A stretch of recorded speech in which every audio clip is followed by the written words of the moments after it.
तुम्ही सुद्धा सकाळी उठल्या उठल्या हातात फोन घेताय का? किंवा मग कधी कधी तर फोन नाहीये म्हणून अस्वस्थ वाटतंय का? तर मग ही धोक्याची घंटा आहे. किंवा कधी कधी तर असं होतंय, मी 5 मिनिटं फोन घेते आणि मग कधी ते स्क्रोलिंग मध्ये 1 तास निघून जातोय, कळतही नाही. या सगळ्यावर जर तुमचं उत्तरही हो असं असेल तर हा व्हिडिओ तुमच्यासाठीच आहे. त्यामुळे व्हिडिओ स्किप न करता संपूर्ण व्हिडिओ नक्की पहा.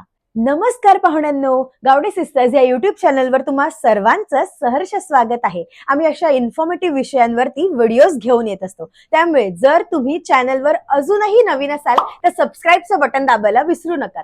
त्याचबरोबर लाईकचं बटन सुद्धा दाबा. आणि असे जर कोणी तुमचे मित्रमैत्रिणी असतील जे फोन जास्तीत जास्त प्रमाणात वापरत आहेत तर त्यांच्यासोबत हा व्हिडिओ नक्की शेअर करा. कारण या व्हिडिओमध्ये मोबाईल ऍडिक्शन कसं कमी करायचं याविषयी चर्चा करणार आहोत. सगळ्यात पहिलं म्हणजे मोबाईल ऍडिक्शन म्हणजे काय? तर मोबाईल जास्तीत जास्त प्रमाणात आपल्याकडून वापर होतोय आणि मग तो आपल्याला कळतही नाहीये, किंवा मोबाईलमुळे कधीतरी अस्वस्थ वाटतंय आणि सगळ्यात महत्वाचं म्हणजे आपलं एखादं महत्वाचं काम किंवा आपली महत्वाची असणारी झोप अपूर्ण होत आहे या मोबाईलमुळे.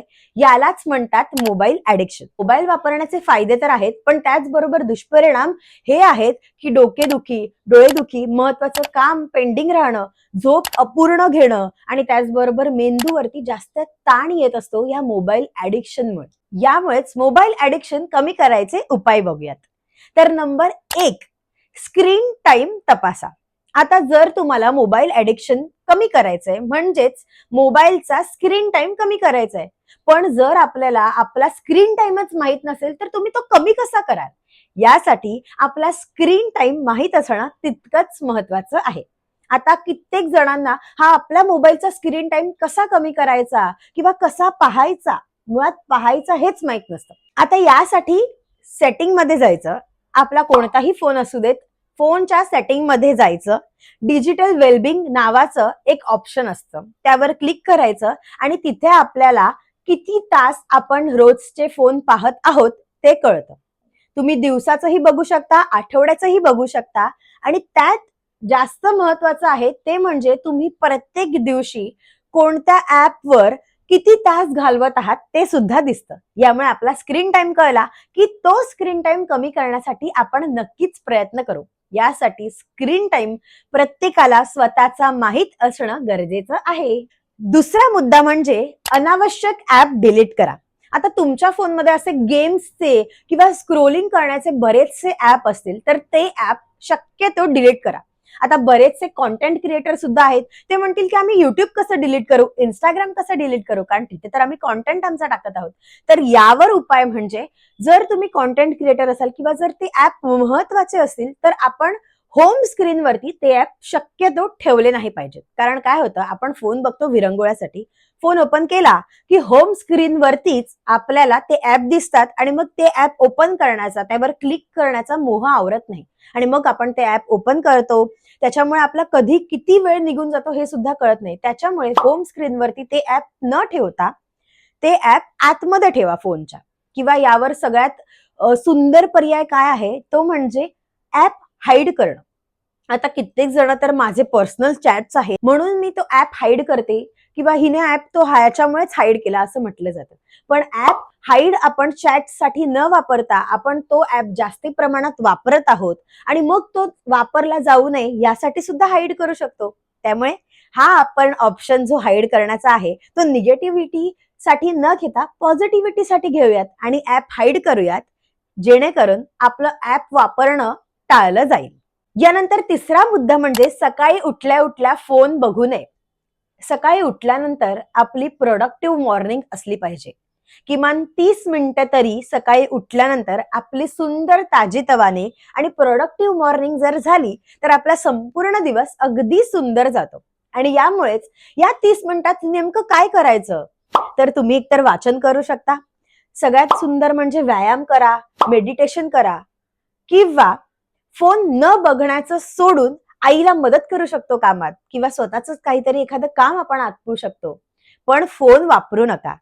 जेणेकरून आपली प्रोडक्टिव्ह मॉर्निंग होईल आणि संपूर्ण दिवस आपला सुंदररित्या जाईल. यावर एक बेस्ट उपाय आम्ही सांगितलेला आहे, ते म्हणजे सकाळी उठल्या उठल्या स्वतःची रोजनिशी लिहून काढा, की मला दिवसभर काय काम करायचं आहे. ते कसं लिहायचं, काय लिहायचं यावर आम्ही व्हिडिओ बनवलेला आहे. तो व्हिडिओ मी देते, तो व्हिडिओ बघा, त्यामुळे तुम्हाला आयडिया येईल. चौथा मुद्दा म्हणजे नोटिफिकेशन बंद ठेवा. कित्येकदा असं होत असतं की आपण महत्वाचं एखादं काम करायला बसलोय आणि बाजूला टंग टंग टंग टंग ती नोटिफिकेशन वाजते. त्यामुळे काय होतं, एक मेसेज आला ठीक आहे, दुसरा मेसेज आला, तिसरा मेसेज आला की आपलं लक्ष पूर्णपणे फोनकडे जातं. आपल्याला असंच वाटायला लागतं की अरे माझ्या मित्राचा इम्पॉर्टंट मेसेज तर नाहीये ना, काहीतरी अपडेट तर आला नाहीये ना. याच्यामुळे आपण तो फोन हातात घेतो आणि मग कधी 5 मिनिटाचे 10 मिनिटं 15 मिनिटं कधी निघून जातात हे आपल्याला कळतही नाही. त्यामुळे आपण महत्वाचं काम बाजूला राहतं आणि फोनकडे आपलं लक्ष जातं. आता यावर एक सुंदर पर्याय म्हणजे जर तुम्हाला नोटिफिकेशन कम्प्लिटली बंद नसेल करायचं, तर महत्वाचं काम करण्याआधी, आता महत्वाचं काम आहे म्हणजे याला 1 तास किंवा अर्धा तास तर लागणारच, तर त्या अर्धा तासाच्या आधी आणि नंतर आपण 1-1 मिनिटं देऊयात स्वतःला. का? तर त्या महत्वाच्या कामाच्या आधी आपण थोडी नोटिफिकेशन बंद करूयात. पाहिजे तर काम झाल्यानंतर ती नोटिफिकेशन पुन्हा ऑन करूयात. याच्यामुळे आपला तो वेळ ज्या गोष्टीसाठी काढलेला आहे, त्या गोष्टीसाठी तरी तो पूर्ण वेळ आपल्याला देता येईल. त्यावेळी तरी आपल्याला ते नोटिफिकेशन डिस्टर्ब करणार नाही. याच्यामुळे एकतर आपण नोटिफिकेशन कम्प्लिटली बंद ठेवूयात किंवा आपल्या पर्टिक्युलर कामाच्या वेळेला तरी तुम्ही ते बंद ठेवले पाहिजेत. यानंतर 5वा मुद्दा म्हणजे मोबाईल स्वतःपासून दूर ठेवणे. जेव्हा तुमचं महत्वाचं एखादं काम करायचं तुम्ही निश्चित केलेलं आहे, त्यावेळेला जर तुम्ही बेडरूम मध्ये बसलेले असाल तर हॉलमध्ये फोन ठेवा, हॉलमध्ये बसलेले असाल तर बेडरूम मध्ये फोन ठेवा. जेणेकरून तुम्हाला उठायचा कंटाळा येईल, असं वाटेल की मी एकदाचं काम कम्प्लीट करतो आणि मगच उठतो. त्याच्यामुळे तुमचा फोन ऍडिक्शन त्या काळापुरता तरी मर्यादित राहील आणि त्यामुळे तुमचं काम क्विक आणि वेळेत पूर्ण होईल. यानंतर 6वा मुद्दा म्हणजे मोबाईल ऐवजी सवय बदला. हा खूप सुंदर ऑप्शन वाटतोय मला तरी. कारण आपण मोबाईल का घेतो, तर विरंगुळ्यासाठी मोबाईल घेतो. मला कंटाळा आलाय म्हणून मी मोबाईल बघतो किंवा माझं एखादं काम झालंय तर मला थोडं रिलॅक्स वाटायला हवं म्हणून मी मोबाईल बघतो. तर याऐवजी आपण सवयच बदलूयात ना. मोबाईल बघण्याऐवजी आपण पुस्तक वाचूयात, एखादं न्यूजपेपरमध्ये काय बातमी आली आहे ते वाचूयात किंवा एखादी नवीन गोष्ट शिकायला वेळ देऊयात, ड्रॉइंग करूयात, डान्स एखाद्याला आवडत असेल डान्स करूयात, गाणं शिकण्यासाठी वेळ घालूयात. जेणेकरून मोबाईल पासून आपण दूर राहू आणि असं छान छान गोष्टी आपण आपल्या आयुष्यात करत राहू. पुस्तक वाचल्यामुळे आपलं नॉलेज वाढणार आहे, काही एखादी नवीन गोष्ट शिकल्यामुळे आपल्यालाच फायदा होणार आहे. त्यामुळे विरंगुळ्यासाठी मोबाईल न वापरता आपण आपली सवय बदलूयात आणि छान छान गोष्टी शिकायला लागूयात, आत्मसात करायला लागूयात.